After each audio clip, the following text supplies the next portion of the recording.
Welcome to McWilliams Heritage Folk School. Today we're going to be talking about germination tables. So last year you got a little carried away. You ordered 15 different varieties of tomatoes on Baker Creek. Then you planted them all. Then you had 150 seedlings on your kitchen table. Pretty soon, family dinners were gone. In fact, any activity that involved the family dinner table was gone.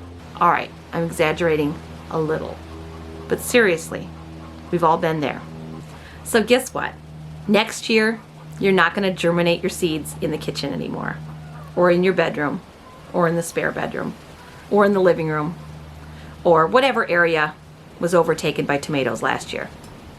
This year, you're going to start those tomatoes and all the other seedlings out in the greenhouse. Starting seeds in the greenhouse solves one problem. They get a lot of light. But do they get enough heat to germinate? Typically, no. So that's why you're going to build a germination table.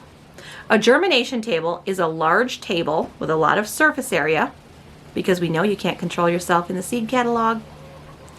And it has a lot of surface area, so it can hold a lot of these plants. But it's a heated surface area. So that means that these seeds can germinate. Hence the name, germination table. Let's take a look. So this is our germination table. Keep in mind it's a little bit quieter right now, not a whole lot going on because it's September and we're in Wisconsin. We are not ramping up to plant a big garden in the fall. But here's what a germination table looks like. It's going to be a big wooden box like you see here. I think ours is something like 12 feet long, something like that, but you could do any size. You can scale this bigger, you can scale it smaller. Inside of this wooden frame is going to be sand. Oh, these boxes are heavy. So the concept is really simple. It's just a wooden box. We have ours raised sitting on our greenhouse table just for ease of use. But you could even do this on the ground. Inside we have play sand.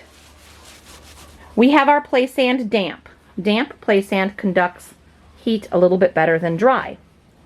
On the outside of our boxes, you'll see that we have these controllers. All right, this is the Jumpstart heating cable. You can buy these on Amazon, lots of other places online. You're going to want to have one greenhouse cat that sits there loyally and eats anything green that comes up and lays on the top of your new coneflower seedlings. Very important that you get one of these. Oh, she's a beauty. She's a beauty, folks. So this is going to have a controller on the outside of the box, and it's also going to have a heat tape that winds through that sand back and forth, distributing that heat evenly. You're going to see that on the top of our germination table, we have these wooden trays. Now these wooden trays are just trays that we've built to work with our soil blocking. You wouldn't have to use these if, let's say, you were using plastic trays or something else. So you're going to have a couple layers going on here. You're going to have your wooden box that's filled with your wet play sand with your heat cable running through it. Then whatever sort of trays you're going to use for starting your plant starts. You're going to want to cover on those, or like us, our soil level is here, which means our plants can get this tall. And then you lay something over the top that's going to insulate it and hold your heat in. So we have an accordion piece of pink foam insulation that we bought at Home Depot, but you could use anything that's going to help hold that heat in and send it back down. Look at how nicely she fits in one of these. If you're going to build these soil block trays, you want to measure your largest cat and make sure that she can fit inside one. Oh, you're a good girl. You're a good girl. So at night, we cover our plants, but then during the day, we open them once they've emerged.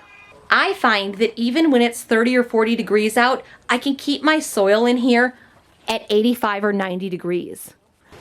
A germination table sounds really complicated, but it's actually super simple. All you need to build is a wooden frame, fill it with play sand, run a heat cable through your play sand, get your play sand damp and keep it damp for the entire germination season, and then you're going to set your plant trays on top of it, whatever plant trays you're using. We use a wooden soil blocking plant tray that we'll talk about in another video, but even plastic trays would work. What you want to make sure is that your entire surface area is covered with plant trays. If you have an open area of sand like I have right here, a good amount of your heat is going to escape. So cover it completely with trays, which means you may have to plant more starts. Not your fault. Then over the top of that at night or on any super cold days, you can leave a layer of foam insulation. We bought an accordion style foam insulation, so during the day I can open it up if I want, and at night I can recover it. You do not need to have sunlight for your seeds before they germinate. Once these seeds do germinate and emerge from the ground, you are going to need to give them sunlight daily.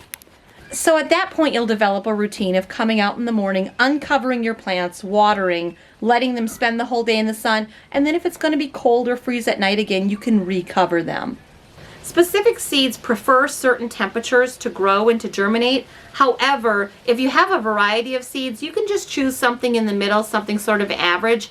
I typically shoot for between 85 and 90 degrees, and we have a really great germination rate with that. When seeds are germinating, the ambient air temperature is much less important than what the soil temperature is. So that's why you can get away with starting these seeds outside as long as you can keep that soil temperature warm. You can actually order a thermostat with a little metal end on it that you can stick in between some of your soil so you can keep a better eye on what that temperature is. If you don't want to be known as the crazy tomato lady, it might be a good idea to get yourself a germination bed and hide those plant starts out in your greenhouse. They'll never know.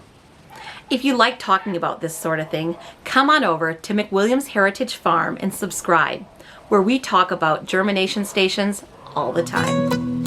Honestly, don't you have anything better to do? You're so gorgeous and you're warm.